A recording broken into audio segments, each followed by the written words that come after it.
What's going on, everyone? Welcome back to the JT Sports Podcast. I'm your host, JT. On this episode, I want to talk about the Anthony Richardson doubters out there. Because I just got into a heated argument with one of my homies, and he was telling me Anthony Richardson, he doesn't believe in him because last year he was injury prone, he couldn't stay healthy, he didn't look that good throwing the football.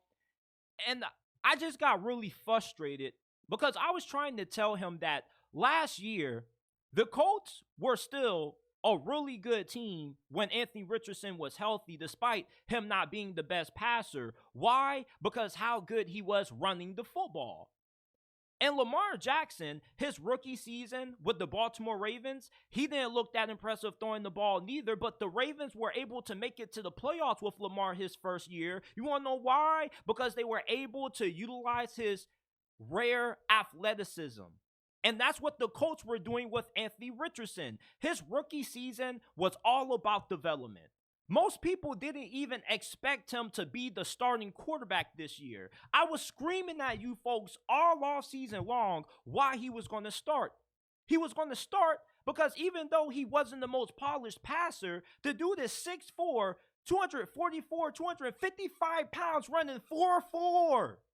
He's bigger than the majority of skill position players out there, and he's normally the biggest player on the field who doesn't play on the offensive line or defensive line. You think anybody wants to tackle that shit in the open field? And this is what really irks me with the people who say Anthony Richardson is not going to be good because he can't throw. You people act like he can improve. Going to Indianapolis was the best destination for Anthony Richardson. Why? Because he was going to Shane Steichen. Shane Steichen is the same guy who was the OC for the Philadelphia Eagles when Jalen Hurts led them to the Super Bowl. Did you not see how bad Jalen Hurts looked the second half of last year without Shane Steichen? The dude got outplayed by Baker Mayfield. Shane Steichen also was Justin Herbert's offensive coordinator his rookie season, and that was one of the greatest rookie seasons out of a first-year quarterback at that time. Shane Steichen is one of the best offensive minds in the league. You see, we have to stop saying that every quarterback is destined to fail just because we don't like certain traits that they have, and we just ignore who their head coach is. And this is why I have a hard time arguing with people who fall in that casual label. I don't like using the word casual because it kind of is more used as an insult. But I truly believe if you're a casual fan, you just think that players succeed all based off themselves and their talent alone, when it's not about that. Football is about the coaches too. The coaches have to put the players in the right position to succeed. They have to be able to develop them. They have to be able to maximize their talent. That's why Anthony Richardson has a strong chance of success in Indianapolis, because he has a great head coach in Shane Steichen who has a proven track record of being able to develop and elevate quarterbacks. For you people who are nagging on the Denver Broncos for drafting Bo Nix, ignore Bo Nix. Sean Payton is the reason why Bo Nix is going to succeed. When you go to a great offensive mind as a quarterback, it's really hard to be terrible. You have to be a Jamarcus Russell level bad to fail under a guy like Shane Steichen if you're Anthony Richardson. Anthony Richardson showed us enough that he can turn into a decent enough passer. He doesn't have to be a 65, 68, 70% completion guy to win games in the NFL. What makes Anthony Richardson unique is his physique and his rare athleticism. It's more ways to win games than just throwing from within the pocket. Yes, you do have to be able to throw the ball accurately to win games in this league, but Anthony Richardson is definitely going to improve on that. Why? Because he has Shane Steichen. And look at the supporting cast that Anthony Richardson has this year. Jonathan Taylor and Anthony Richardson in the same backfield, that's not even going to be fair, bro. Michael Pittman just got paid. You got A.D. Mitchell, who you stole in the second round, who I felt was a first-round caliber talent. And then you got Josh Downs, who was one of the best rookie wide receivers last year, with Alex Pierce, who's a really good deep threat. This is a really good supporting cast that Anthony Richardson has, with a really good offensive line and a great coaching staff who's going to put him in a situation to have a breakout season this year.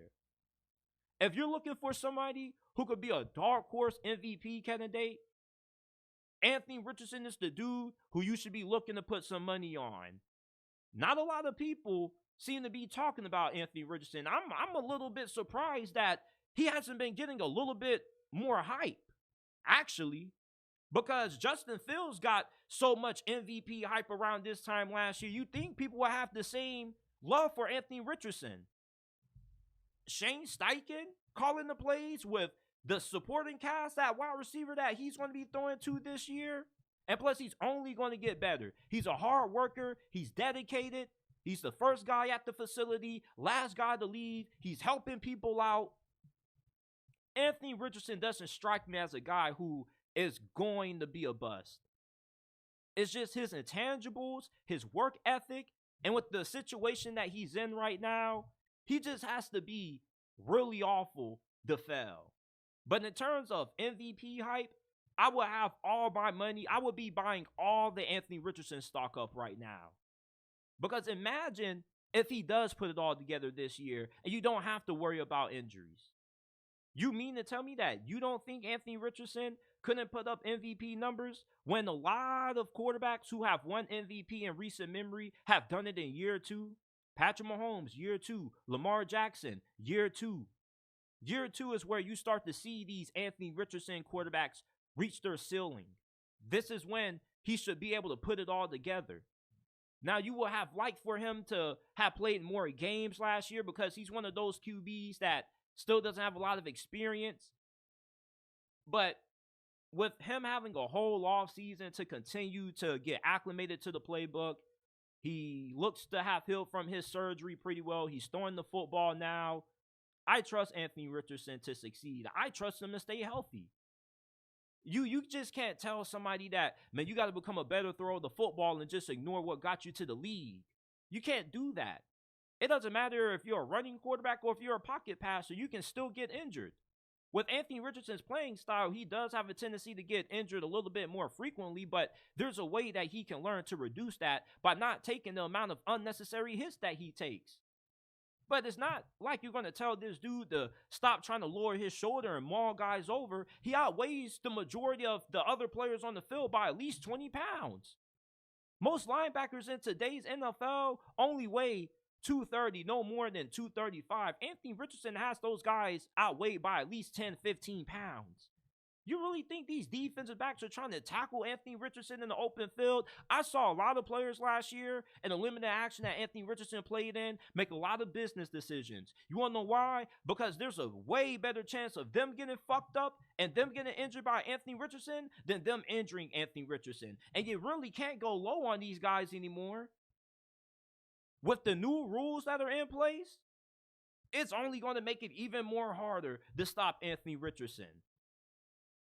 The MVP potential for AR-15 or AR-5 is definitely there this year.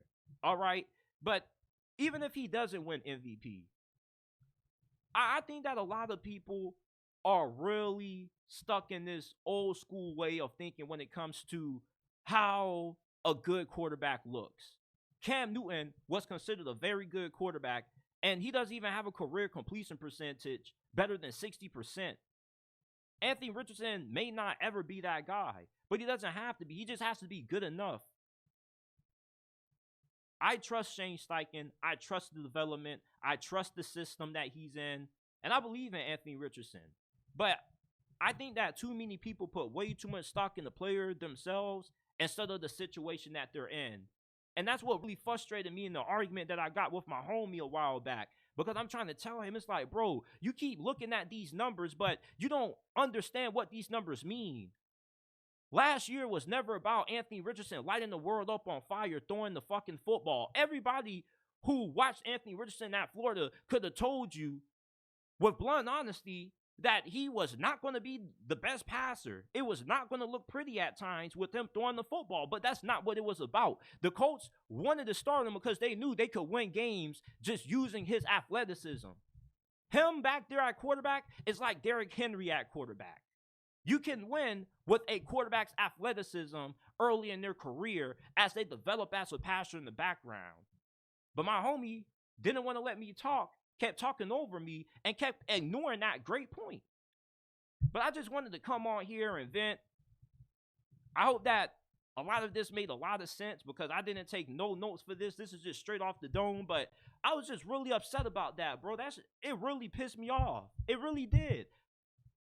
I'm just so tired of people doubting Anthony Richardson, ignoring the situation that he's in, ignoring the coaching that he has, ignoring the talent that he has around him, and ignoring this dude's intangibles.